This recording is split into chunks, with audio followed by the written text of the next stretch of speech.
Welcome back, Elden Ring fans, to another video, and in today's video we have a bit of a comical build. We have Dr. Charles Xavier, or Captain Pickard, if you so prefer. Captain Pickard is actually from Star Trek.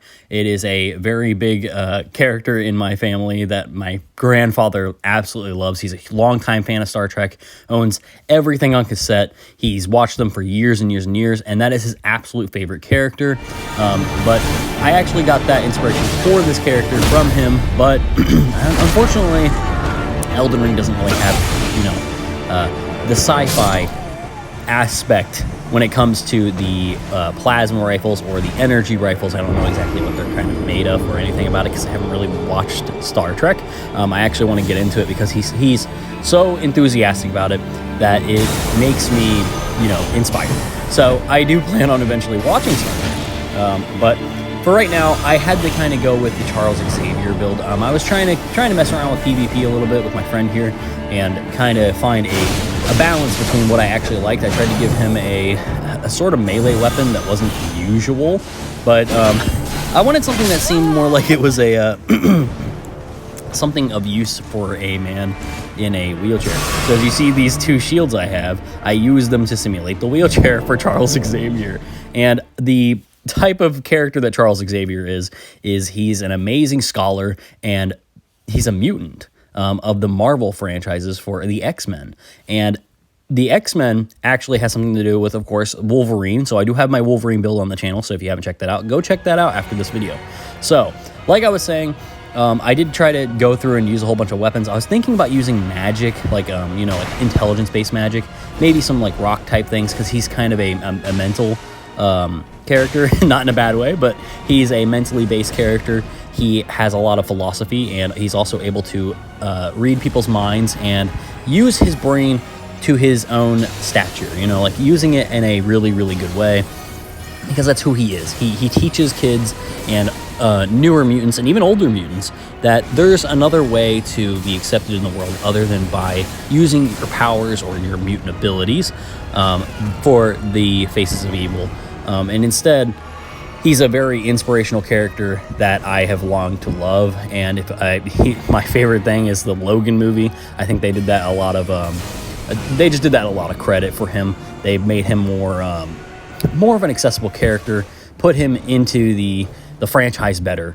I do like a lot of the X-Men movies, so that's one of my biggest franchises, one of my favorites. But like I said, I couldn't really find anything with the intelligence build. You can do that if you want, but I preferred actually using, like I said, I used that little the little scythe. I think it's actually a halberd. It's a Vulgar Militia Shodel, I think, but I use it as more of like a reaching tool for people in wheelchairs, because I mean, how do they? I'm not being a dick, but like, sometimes they have those things to use. But it's actually a really badass character.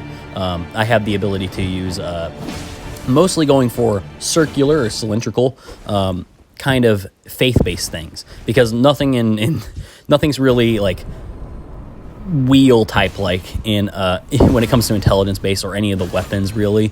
I was going for more of the joke that Logan says to Charles Xavier upon meeting him, and Charles telling him that he can help him regain his memories. And what he says to him in that scene, I will never forget it. He is talking to Cyclops and Storm, two other mutants that are inside of Charles Xavier's big school for mutants and homes for mutants. And he tells Cyclops, he points at him, he's like, Cyclops, Storm, and then he's like, the hell do they call you?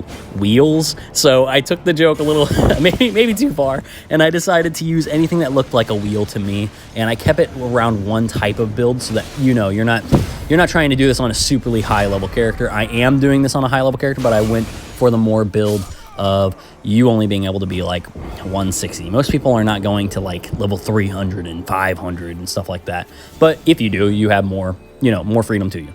But with this, I really did have a lot of fun. I do have something to talk about in another video when it comes to balancing this game. I love this game. I absolutely love this game. But the balancing this game throws my experience of the game, and I believe a lot of other people's experience of like the PvP and even the PvE. It kind of negates it and makes it just, I wouldn't say too easy. Well, I mean, in certain circumstances, it is too easy. But it's too mashable, you know. It's too easy. I mean, that's kind of what I'm saying. But like my friend here, he wouldn't, if I just kept spamming him with spells, he's not going to be able to do anything. But if he hits me 2 shots, he 2-shots me with bleed. Like look at that bleed damage on that tiny weapon.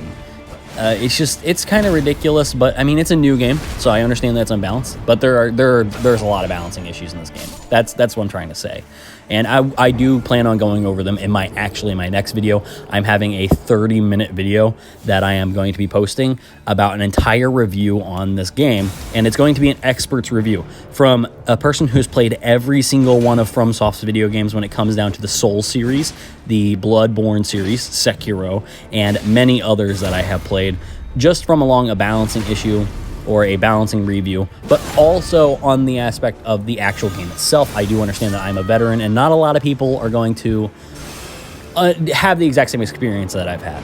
Not a whole lot of people have done that, but I have spent actually years in these games. I am kind of a nerd, so I have actually literally spent years in the games. Since Dark Souls 3 has come out, I've spent well over 10,000 hours in that game. Definitely. Like beyond the amount of time you should actually play a video game. I spent so long in that, so I know what I am talking about. I am very competent with that, but I also am open to the idea of, hey, this is a new game. I do understand that they may not want to make it this way, but the games do build upon the past games, so you do have to keep that in mind. But if you do like this video, please leave a thumbs up on the video, like and subscribe, and also turn on the bell icon, because I mean, I'm still a smaller YouTuber, but a lot of people will probably not see my videos. I do know I have a couple of videos on the channel about the DLC, and I had an update video, and most people haven't seen that. One has 6,000 views, the other one has like 100, and the update video is the more important video than the telling you the I wouldn't say clickbait. I don't want it to be clickbait. It seems like a lot of people are going to start thinking it's clickbait if they don't see that secondary video, because that first video is talking about the DLC that we see in the Microsoft Store. But anyway, getting that out of the way, I will be coming out with like I said, a 30-minute video going over the entire game and how to understand the game, how the game is displayed. It will be a roughly 30-minute video. I'm hoping I can keep it within 30 minutes. I could do hundreds of hours on just the game's experience alone. But if you guys like this, like I said, leave a like and subscribe, and have a good day, guys. Peace out.